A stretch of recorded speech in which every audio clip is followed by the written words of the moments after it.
Assalamualaikum warahmatullahi wabarakatuh. Allahumma sholli ala Sayyidina Muhammad wa ala ali Sayyidina Muhammad. Perampok kejam dan tidak sopan. Mencuri dan merampok saat itu adalah hal yang biasa. Hanya sebagian kecil saja orang yang tidak pernah melakukannya. Perampok pun bukan cuma mengincar harta dan benda, tetapi juga orang yang dirampok. Perampok biasa menjadikan orang-orang yang telah dirampoknya menjadi tawanan dan budak belian. Saat itu, perilaku bangsa Arab amat kejam sampai melewati batas peri kemanusiaan. Anak-anak perempuannya sendiri mereka bunuh. Ada yang dikubur hidup-hidup ke dalam tanah. Ada pula yang ditaruh di dalam tong dan diluncurkan dari tempat yang tinggi. Mereka malu jika mempunyai anak perempuan. Mereka juga menyiksa binatang. Jika seseorang mati, keluarganya mengikat unta di atas kuburan dan tidak memberikan makan serta minum sampai si unta mati. Mereka beranggapan unta itu kelak akan menjadi tunggangan si mati. Musuh yang tertangkap diperlakukan sangat kejam. Mereka biasa mengikat musuh pada seekor kuda dan membiarkan kuda tersebut berlari sehingga orang yang diikat itu mati terseret-seret. Telinga atau hidung musuh yang kalah dijadikan kalung, serta tengkoraknya dijadikan tempat minum arak. Orang jahiliyah juga tidak mengenal sopan santun. Mereka biasa berkeliling Ka'bah tanpa memakai pakaian. Begitulah kebiasaan orang-orang Arab saat itu. Mereka adalah bangsa yang maju perdagangannya, pandai membuat perkakas, membuat obat, ahli astronomi, serta mahir bersyair. Namun mereka juga mempunyai kebiasaan buruk. Dalam urusan makan dan minum pun tidak ada yang dilarang. Segala macam binatang boleh dimakan. Binatang yang sudah mati pun disayat dagingnya, dibakar dan dimakan. Mereka juga suka meminum darah binatang dan makanan darah yang dibekukan. Suatu hari Hashim pergi berdagang menuju Syam. Ketika melewati Yathrib, di kemudian hari disebut Madinah, Hashim melihat seorang wanita baik-baik dan terpandang. "Siapakah wanita itu?" tanya Hashim kepada orang-orang Madinah. "Dia adalah Salma binti Amr. Suaminya telah tiada, kini dia seorang janda." Mendengar itu, Hashim melamar Salma dan Salma pun menerimanya. Mereka lalu menikah. Hashim tinggal di Madinah beberapa lama.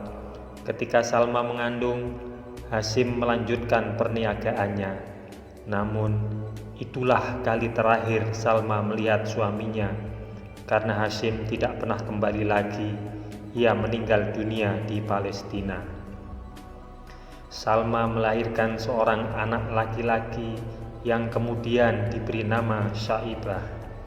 Sementara itu, sepeninggal Hashim, kedudukannya sebagai pemuka masyarakat Mekah dipegang oleh adiknya yang bernama Al-Muthalib. Al-Muthalib juga seorang laki-laki terpandang yang dicintai penduduk Mekah. Orang-orang Quraisy menjulukinya dengan sebutan Al-Fayyad yang berarti sang dermawan.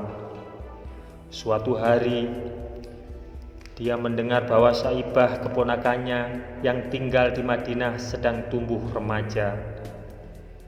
"Aku harus menemuinya," pikir Al-Muthalib. "Dia adalah anak kakakku.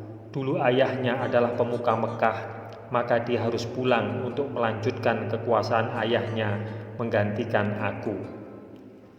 Ketika Al-Muthalib bertemu Syaibah di Madinah, dia tersentak. "Anak ini benar-benar mirip Hashim. Mari nak, ikut paman ke Mekah," peluk Al-Muthalib. "Tetapi jika ibu tidak mengizinkan pergi, aku akan tetap tinggal di sini," jawab Syaibah. Nama Syaibah diberikan karena ada rambut putih atau uban di kepalanya sejak dia kecil. Selain Syaibah, Hasyim telah memiliki 4 putra dan 5 putri yang tinggal di Mekah. Tidak, aku tidak akan membiarkannya pergi, jawab Salma. Dia buah hatiku satu-satunya. Wajahnya lah yang sentiasa mengingatkan aku akan wajah ayahnya. Aku juga menyayangi Hasyim, jawab Al-Muthalib. Bukan cuma aku, tetapi penduduk kota Mekah juga menyayanginya. Mereka pasti akan senang sekali menyambut kedatangan putra Hasyim.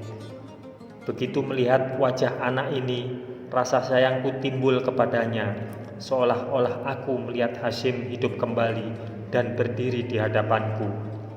Izinkan aku membawanya pergi. Sesungguhnya Mekah adalah kerajaan ayahnya, dan Mekah adalah tanah suci yang dicintai oleh seluruh bangsa Arab. Tidakkah pantas putramu pergi ke sana dan melanjutkan pemerintahan ayahnya? Salma memandang Syaibah dengan mata berkaca-kaca.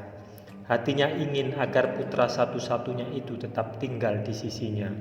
Namun ia tahu, masa depan Syaibah bukan di Madinah, melainkan di Mekah. Akhirnya ia pun mengangguk. Baiklah, kuizinkan ia pergi.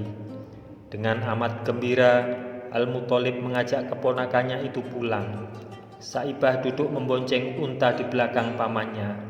Ketika mereka tiba di Mekah, orang-orang menyangka bahwa anak yang duduk di belakang Al-Muthalib adalah budaknya, Abdul Muthalib atau budak Al-Muthalib. Abdul Muthalib, panggil mereka kepada Syaibah. Celaka kalian, dia bukan budakku, dia anak saudaraku, Hasyim. Namun orang-orang terlanjur menyebutnya demikian, sehingga akhirnya nama Syaibah pun terlupakan. Setelah itu, dia dikenal dengan nama Abdul Muthalib. Dia kelak menjadi kakek Nabi Muhammad Sallallahu Alaihi Wasallam. Wassalamualaikum warahmatullahi wabarakatuh. Semoga kita semua kelak akan selalu mendapatkan syafaat dari Rasulullah Sallallahu Alaihi Wasallam. Amin, amin ya Rabbal Alamin.